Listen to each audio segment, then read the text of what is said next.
أعوذ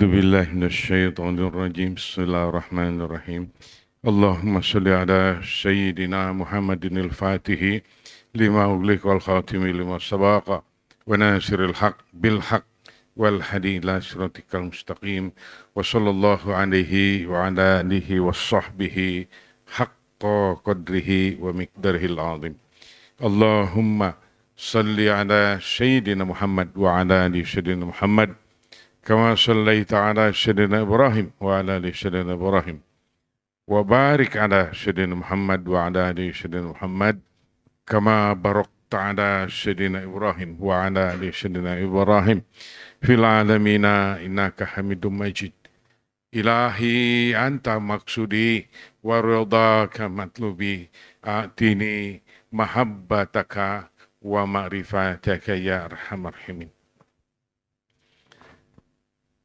A'udzu billahi minasyaitonir rajim. Bismillahirrahmanirrahim. Qul huwallahu ahad. Allahus samad. Lam yalid wa lam yulad wa lam yakul lahu kufuwan ahad. Alhamdulillah wa syukru ala ni'millah. Para sahabat sekalian, Allah telah menentukan kita masuk ke dalam sebuah khalaqul dzikir yang Rasulullah sallallahu alaihi wasallam menyebutnya Raudah min Riyadil Jannah, atau salah satu di antara taman-taman surgawi yang di dalamnya bertautlah 70.000 malaikah mentautkan sayapnya sampai ke arasy. Betapa bahagianya. Rasulullah saja menyebutnya sebagai Raudah. Barang siapa masuk di dalamnya, bukankah itu sebuah keindahan, sebuah hidangan dari Allah Subhanahu wa Ta'ala untuk kita yang masih hidup. Bila tidak, seperti saya sering berbicara, kita sedang ada di mana gerangan sekarang dan sedang berbuat apa. Tetapi apabila masuk di dalamnya, di dalam Raudhah ini, inilah tempat kita semua menjerit kepada Allah Subhanahu wa Ta'ala.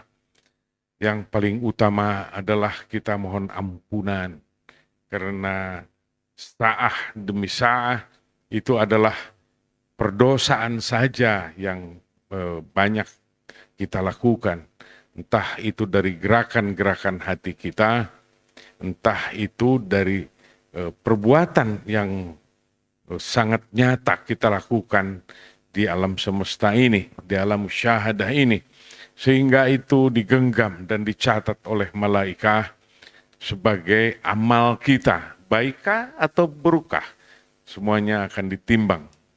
Karena disebutkan di dalam surah Ar-Rahman, ala tatghaw fil mizan, semuanya adalah di dalam berdasarkan neraca timbangan. Syukur itu harus berhati-hati. Karena setiap gerakan, setiap ada suasana, apabila itu sebuah keuntungan untuk akhirat, atau keuntungan di dunia, atau berkumpul, berbicara yang menguntungkan di dalam kehidupan dunia, apalagi dunia wal akhirah, maka bersyukurlah. Karena kita akan bertambah-tambah sebuah ilmu pengetahuan yang harus kita jalankan. Tadi saya Jordani Salam membaca di dalam kitab Ihya Ulumuddin tentang membuka rahasia. Pembukaan rahasia ini adalah beberapa jenisnya, beberapa macamnya. Ada membuka rahasia di antara obrolan yang diharamkan. Yang apabila kita membicarakannya itu adalah bernada pembukaan rahasia keburukan-keburukan yang akan menjadikan orang merendahkan, mencibir, menjadi jijik kepada orang yang kita buka rahasianya. Itu yang pertama. Tetapi membuka rahasia juga ada yang diperbolehkan, yaitu di dalam peperangan. Kita malah membongkar rahasia lawan, lalu kita membukanya bersama para sahabat yang akan bertempur, khususnya misalnya sebuah negara dengan negara, atau ada ekstremis di dalam negeri ini yang akan membahayakan agama, yang membahayakan negara. Kita harus buka rahasia itu, kita melaporkannya kepada yang berwenang. Ini dua keadaan yang berbeda. Yang satu diharamkan tadi, yang sangat terkutuk, tetapi yang satu ini bisa menyelamatkan umat manusia. Bisa mensejahterakan sebuah negeri. Misalnya karena kita mengetahui ada sesuatu kejahatan di negara ini yang akan membahayakan orang lain. Ini dia para sahabat sekalian. Ada lagi rahasia yang ada di dalam batiniah kita. Terbongkarlah, terbukalah hijab-hijab. Ini adalah rahasia Allah Subhanahu wa Ta'ala.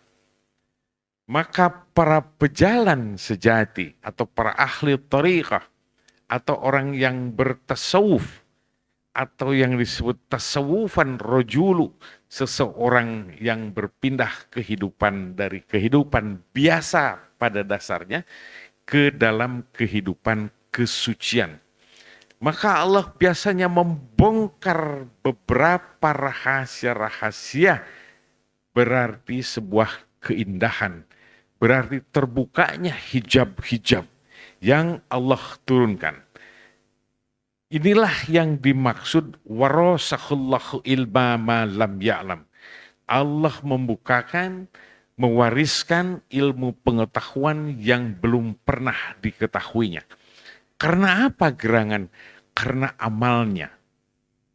Dan amalnya tidak dipakai untuk membuka rahasia yang dilarang tadi.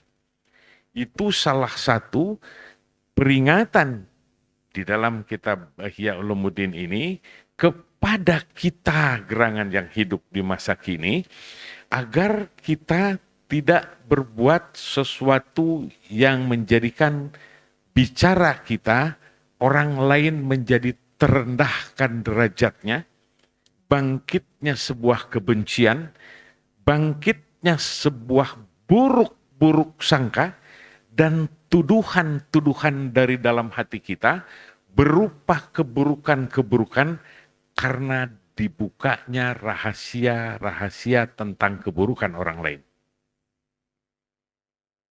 Diberikan tadi beberapa contoh, diterangkan tadi beberapa hadis, kita sudah mendengarkannya. Para sahabat sekalian, saya akan membawa ke arah sebuah keadaan. Karena di masa kini atau dari masa lalu mungkin memang seperti itu keadaannya. Berupa kelemahan-kelemahan yang dimiliki oleh kebanyakan manusia. Mungkin termasuk saya yang berbicara. Semoga Allah mengampuni saya khususnya. Dan para sahabat sekalian, apabila sudah ada contoh-contoh, jangan lakukan. Apa gerangan? Para sahabat sekalian, ada seolah-olah orang yang menutupi rahasianya sendiri. Padahal itu sebuah ilmu pengetahuan. Ada banyak orang yang berilmu, bergelar sangat baik, tukang baca buku juga ada. Atau maafkan saya, semoga Allah mengampuni saya khususnya. Atau juga yang terbuka, yang Allah bukakan, singkapkan hijab-hijabnya daripada pekerjaan riyadah wa mujahadah ini. Yaitu berupa ilmu pengetahuan yang dimilikinya, diketahuinya, sering dibicarakannya kepada orang lain, berarti ini dibuka rahasia-rahasia ilmu pengetahuan ini, tetapi dirinya tidak mengerjakannya. Banyak ilmu pengetahuannya. Banyak kalau ditanya sesuatu, apal ayat ini, hafal apa, hadis-hadis. Dia mengerti, sangat mendetil. Kalau ada yang sedang berbicara, padahal itu seorang syekh yang sedang menerangkan, dia buka sedikit ayat Quran, dia malah meneruskannya, anu. Padahal termasuk yang menerangkannya juga, ini ya keberbahayaannya. Dia tahu ilmu itu, dia mengerti ilmu itu, pernah membacanya, atau Allah telah menurunkannya ilmu pengetahuan itu, tetapi dia tidak bekerja di alam semesta ini. Dia tidak menjadi budak sejati di alam semesta ini. Dia tidak merunduk, dia tidak patuh atas perintah-perintah Allah Subhanahu wa Ta'ala. Kadang-kadang dia berbicara juga kepada orang lain, tetapi dia tidak mengerjakannya. Ini sudah dibicarakan di minggu-minggu yang lalu. Lima taquluna ma la taf'alun. Nah, hal-hal yang seperti ini ada kembali lagi kepada pengajian-pengajian yang berantai masalah lisan. Ghaflah, lalai dia. Oh, aku mendengar dari syekhku. Wahai para salik, wahai para sahabat. Bahasa para sahabat saja yang dilantunkan, yang dilontarkan oleh seorang syekh atau Rasulullah kepada orang-orang yang sangat merapat menyebutnya sahabat. Padahal kalau kita mengaca diri, apakah yang disebut sahabat oleh Rasulullah itu sekelas memang bersahabat dengan Rasulullah? Wahai para sahabat sekalian, bukan. Itu Kangjeng Nabi, itu Rasulullah. Tapi Rasulullah merendah bagai bumi dengan menyebutnya sahabat. Lalu diikuti oleh para masyaikh agar tidak bilang guru, agar tidak bilang orang pandai atau bagaimana.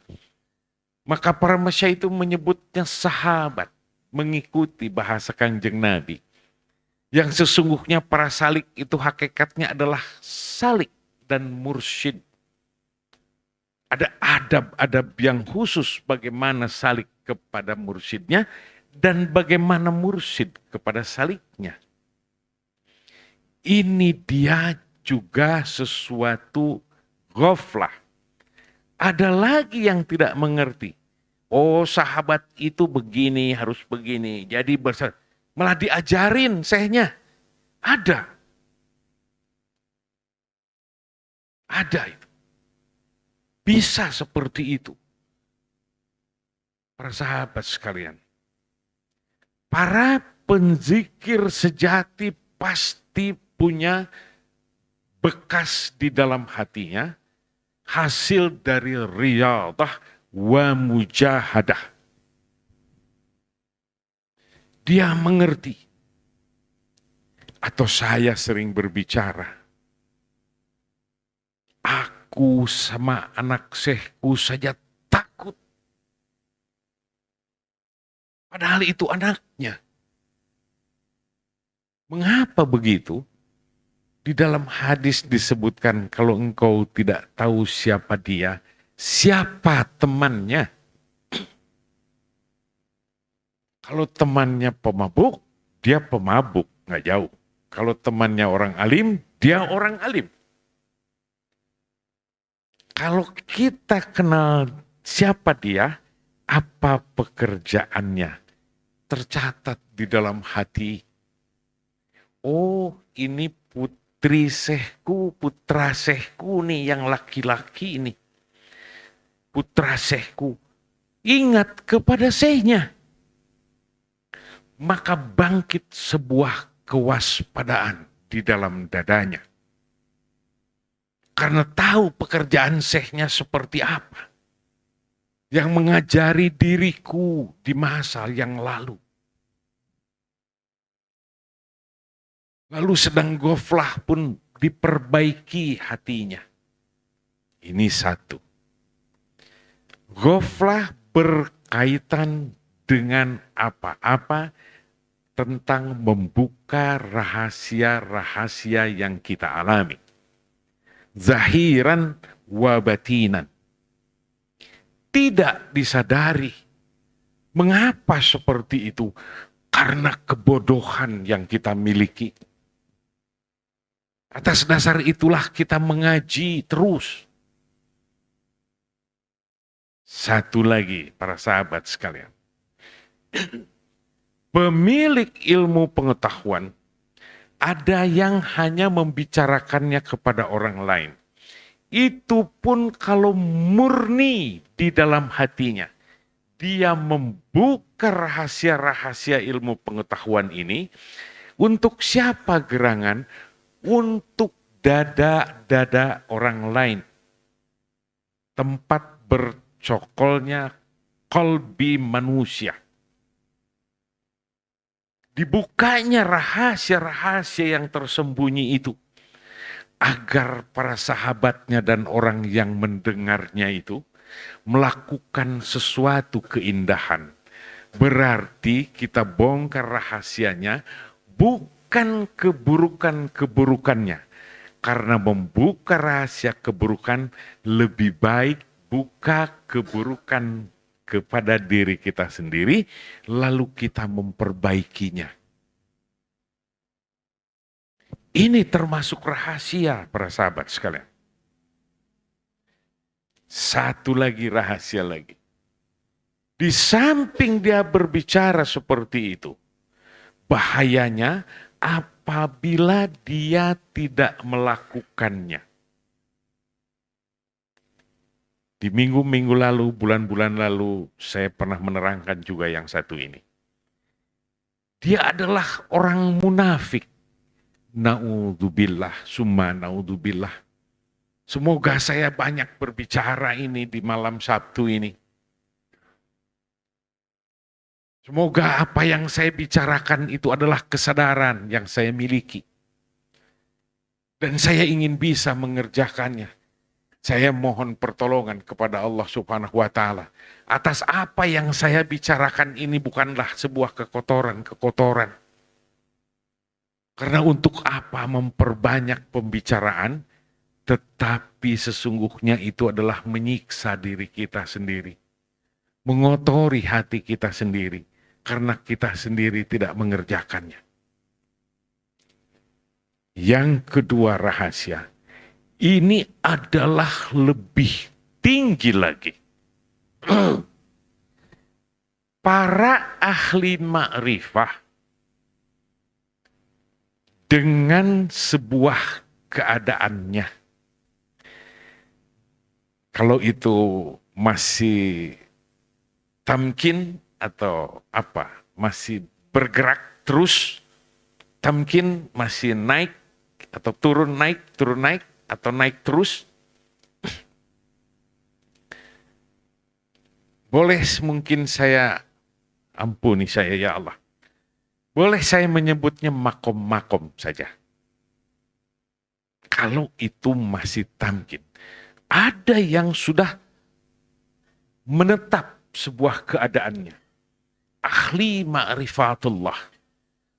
Talwin, dia sudah memang keadaannya, jubahnya, warna hatinya, ilmu pengetahuannya, segalanya ada padanya atas pengenalan dirinya dengan Allah Subhanahu wa taala beserta keadaan disiplinnya. Ini keadaannya lain lagi.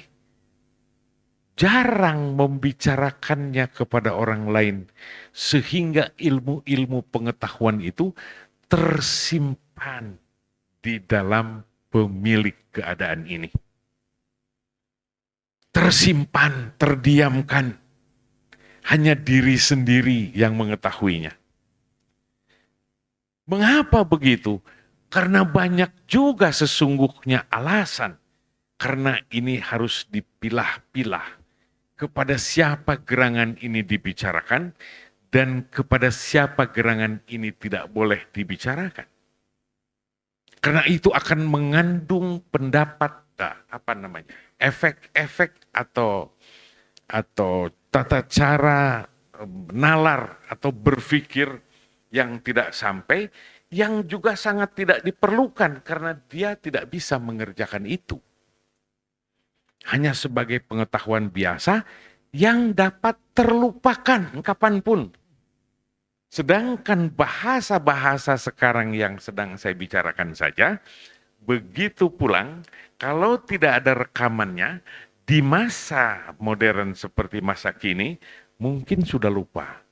Karena agak ngejelimet mungkin bahasanya. Karena kebodohan saya lah, bukan karena kehebat, karena kebodohan, jadi ngejelimet bahasanya. Di apa ini maksudnya? Atau sangat memang terlupakan. Baik, saya berikan, ini pernah saya berbicara juga. Ada seorang saya bertanya-tanya terus. Kalau di dalam kitab-kitab di masa lalu saya banyak membaca kitab-kitab juga percontohan yang digambarkan. Misalnya seperti Imam Al-Ghazali yang kitabnya sedang kita kaji sekarang ini. Itu Imam Al-Ghazali pun sempat bertanya, mana ya Allah amalanku yang diterima? Kurang lebih begitu, maafkan saya. Nadanya seperti itu. Dapat jawaban dari Allah Subhanahu wa taala. Tidak ada yang diterima amal. Bagaimana dalam keadaan bersedih seperti itu? Tetapi ada katanya satu amal yang diterima. Saat engkau sedang menulis kitab, lalu penaknya dicelupkan ke dalam tinta. Sewaktu mau menulis, ada lalat yang hinggap di situ, di penaknya itu. Saya lupa apakah itu tinta itu akan terminum atau tidak oleh lalat. Tapi Imam Al-Ghazali tidak langsung menulis karena sirnya berkata, takut lalat itu terganggu dan dia menjadi terbang. Sehingga beliau diamkan terus sampai lalat itu tidak terganggu dan terbang sendiri. Kata Allah Subhanahu wa taala, ya Ghazali, hanya itu yang diterima. Bayangkan dengan kita yang berlagak katanya, naudzubillah summa naudzubillah, kalau itu bau ujub. Wow, ahli zikir, oh dia ahli tariqah, oh ahli ini, ahli itu. Banyak dalih diceritakannya tentang adab, tentang apa segala macam. Benar, Allah Maha Pengasih dan Maha Penyayang. Kita tidak ragu karena kasih sayangnya Allah akan menerima segala amal. Mengapa harus berpikir seperti itu? Karena engkau tidak boleh berburuk sangka kepada Allah Ta'ala. Maka diambil yang indah, pasti Allah akan menerimanya. Tetapi apabila kita melihat tadi Imam Al-Ghazali, tidak ada kata yang diterima. Ini kelas yang berbeda, ahwal yang berbeda, sehingga keadaannya pun seperti itu gerangan.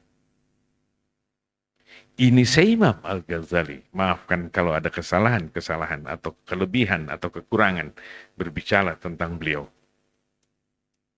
Satu lagi, saya lupa, ada seorang di dalam zikir-zikirnya, di dalam muraqabah-muraqabahnya, di dalam tafakurnya, ya Allah, apakah amal-amalku diterima? Yang mana yang diterima? Terus, karena disiplinnya di dalam tasawuf ini sangat ketat. Sholatnya sangat banyak. Zikirnya yang terus menerus diikuti karena oleh syekh terdahulu diajarkannya seperti itu. Hifdzul anfasnya tiada yang terlepas. Setiap masuk dan keluar nafas itu semua terisi dengan zikir-zikir pada Allah Ta'ala.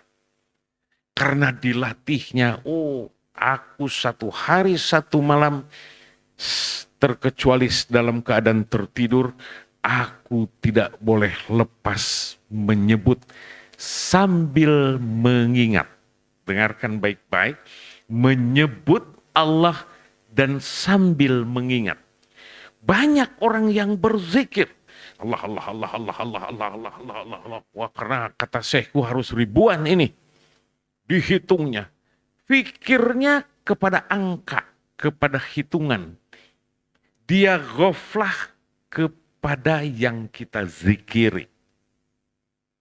Berpahala memang, besar memang tetap pahalanya. Karena salah satu jawarih menyebut nama Allah. Tetapi kualitasnya tidak akan merubah nada jiwanya. Dia tidak berdandan. Dia tidak terus mengingat Allah yang kita zikiri. Hanya mulut saja menyebut, tetapi hati dan fikirnya pergi kemana-mana. Dilatihnya setiap hari tidak boleh putus. Hari yang kedua, hari yang ke-10. Terus menerus. Sehingga itu menjadi kebiasaan dan pakaian kita yang disebut ahli thariqah sejati. Kita ingin seperti itu. Bukan saya berbicara ini pandai seperti itu. Saya keluarkan bahasa ini karena saya merasa lemah. Mari kita bersama-sama seperti yang kukatakan, sama-sama denganku agar aku pandai dan bisa, dan Allah memberikan semangat yang seperti itu. Seorang saya terus seperti itu dan bertanya. Akhirnya beliau mendengar sebuah suara. Ya Anu namanya, disebut nama saya itu. Tidak ada amalmu yang diterima katanya. Beliau bangkit, tidak bisa menahan gerak badaniah. Inilah dia seperti bab sima yang pernah kita terangkan. Sama, sima. Mendengarkan syair-syair, nadaman. Mendengarkan puisi-puisi. Sehingga bergerak nada jiwa. Saya ini juga tengah malam seperti itu. Dengan dipanggilnya namanya, lalu diberitahu amalmu tiada diterima. Dia bangkit di dalam hatinya, beroleh sebuah kegembiraan yang tiada terhingga, sehingga dia tidak bisa menahan gerak badaniah. Dia menari-nari tiada berhenti sambil berzikir terus-menerus kemana-mana.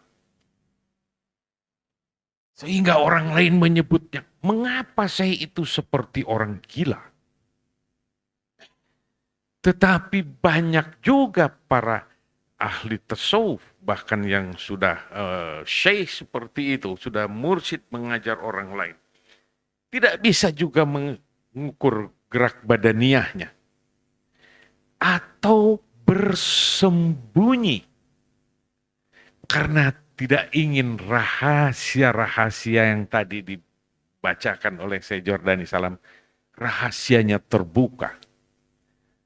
Maka dia banyak berbuat kemunafikan dan keburukan-keburukan yang dipandang oleh orang lain. Sesungguhnya agar dia bergembira bisa bersembunyi, tidak dipuji oleh makhluk. Bersembunyi. Ini satu sisi. Bagaimana dengan jawaban tadi? Seorang yang menari-nari, padahal disebut, hei anu, dipanggil namanya, kamu tidak ada yang satu pun yang diterima amalmu. Menari-nari karena beroleh kegembiraan kemana-mana. Terus sehingga orang melihatnya seperti orang yang kurang waras. Lalu ditanya, Syekh, mengapa engkau menari-nari seperti itu? Ya, aku bertanya, katanya, kepada Allah Ta'ala, mana amalku yang diterima? Tiba-tiba ada suara, hei anu, menyebut namaku. Tidak ada amalmu yang diterima, katanya, sedikit pun. Atas dasar itulah aku menari-nari, aku bergembira. Orang lain menjadi aneh. Syekh, bukankah amalmu dan suara itu menyebut kamu amalnya tidak ada yang diterima? Iya, katanya. Tetapi Syekh telah menyebut namaku, memanggil namaku. Namaku dipanggil, disebut oleh Allah Subhanahu wa Ta'ala. Karena itulah aku menari-nari. Ini adalah al-hal, akhwal yang lain keadaannya, rasanya. Mungkin ini sebuah keadaan, makom yang, ya bukan makom, beda lagi, yang sudah menetap keadaan itu. Talwin, makrifahnya sudah kokoh. Tetapi di sini, para ahli makrifah ini jarang membicarakan sebuah rahasia-rahasia yang sesungguhnya apabila itu rahasia itu dibuka oleh dirinya akan menjadikan rahmat bagi alam semesta, termasuk kita yang mendengarkannya akan mendapat ilmu pengetahuan yang sangat indah. Para sahabat sekalian, sudah takut terlalu panjang saya berbicara dan saya juga takut berlebih, maka semoga Allah mengampuni saya yang banyak bicara, khususnya mengampuni kita semuanya yang ada di dalam Raudhah min Riyadil Jannah ini, dan semoga Allah menyebutnya ini adalah tanda takluk kita, tanda kepatuhan kita. Dan ya Allah, berikanlah tetap kesempatan-kesempatan ini yang seperti ini di sepanjang kehidupan kami, sehingga kami diampuni oleh Allah Subhanahu wa Ta'ala semuanya, termasuk para sahabat-sahabat dimanapun yang pernah bertemu dengan kita, kenal maupun tidak kenal, tahu dan tidak tahu, atau di belahan bumi manapun. Semoga Allah mengampuninya dan mengabulkan berbagai macam keindahan-keindahan yang diharapkannya dunia wal akhirah. Amin ya Allah ya Rabbal alamin.